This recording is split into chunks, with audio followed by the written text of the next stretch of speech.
to the Sixers shakeup in a second. Those two words. But first, a home run robbery. Check out Tigers left fielder Riley Green. Watch the catch. The early candidate for catch of the year right there. Wilds, wow. Come on. How excited are you? Baseball's it's almost here. So I'm happy baseball is back. Riley Green's 19. He was the 5th overall pick. He was playing in high school last year. Rashard, half-baked idea for you. Why this play is so great. All fences should be jumpable. There's some fences that are about 14 feet high that you can't get over. All fences need to be that exact height so you can rob the ball. Do you buy that?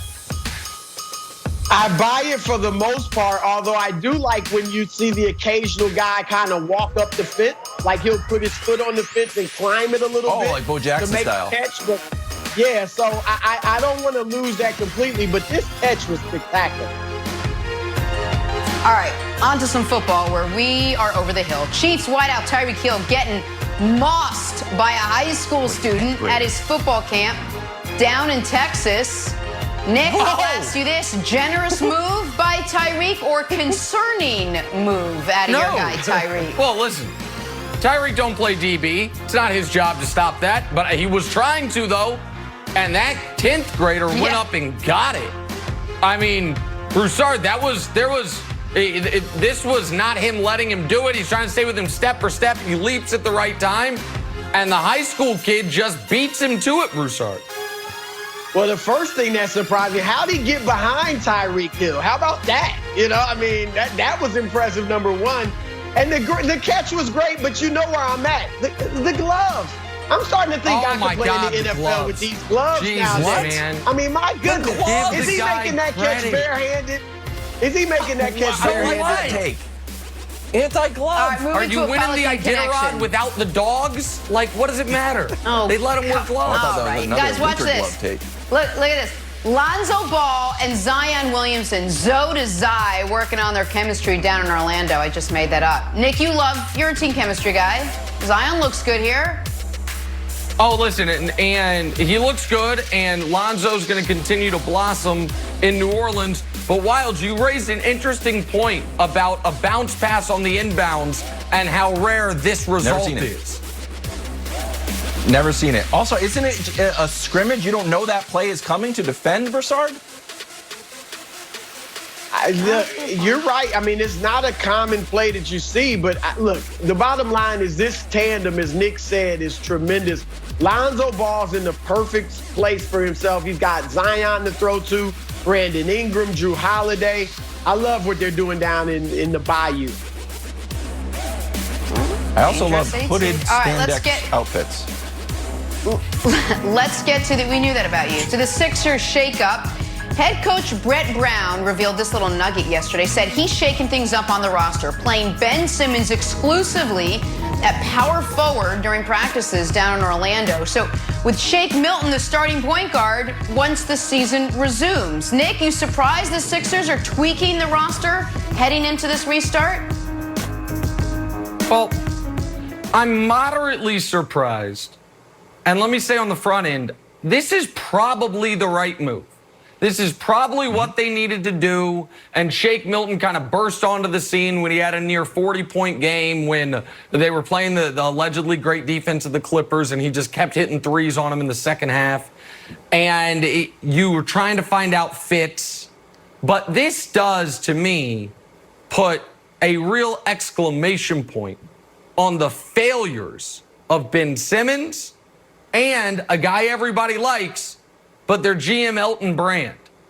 If you thought there was any chance at all that Ben Simmons' game was going to stay so stagnant that you just have to do what some folks were calling for you to do a couple years ago, which is move him to that dunker spot, move him to the 4, and have a different point guard come in, then you can't, in the same offseason, sign Al Horford and let Jimmy Butler walk. If this was even a 20% possibility, Give Jimmy the 5 years he wanted. Don't do the sign and trade involving Josh Richardson. Don't bring in Al Horford, and run with a starting lineup of Shake Milton, or maybe you sign Seth Curry this offseason if you know you have an opening at point guard. Jimmy Butler, Tobias Harris, Ben Simmons, Joel Embiid. But now they're in a spot, Broussard, where they have 4 guys on max or near max contracts, and you can never, there can't be a single minute played where they're all 4 on the court at the same time if Ben's now going to be your power forward. And so, to me, Chris, it's disappointing that Ben didn't evolve, and it's also a bit of an indictment on the front office that they didn't see this potentially coming this offseason when they went and signed Al Horford, Broussard. Well, it's certainly disappointing that Ben just has essentially refused to shoot. I know he took a couple more threes than he has in the past, but for the most part, he's not shooting the ball. So on paper, this looks good, right? Shake Milton was great in place of Ben Simmons when Ben was out with the back injury. Over his last 7 games, he averaged 19 points on 60% shooting from 3. Yeah. So you look at it on paper, you say, hey, Simmons is great as a guy playing down low on the post. I love him down there, but here's the problem. When they have typically had Simmons down, as you call it, the dunker spot, Nick, what has happened? Joel Embiid, the 7-footer, has been pushed out to the 3-point line. And we were showing a clip earlier where they had a Sixers practice, and that's exactly what was happening. Brett Brown was telling Joel Embiid, get out here at the 3-point line.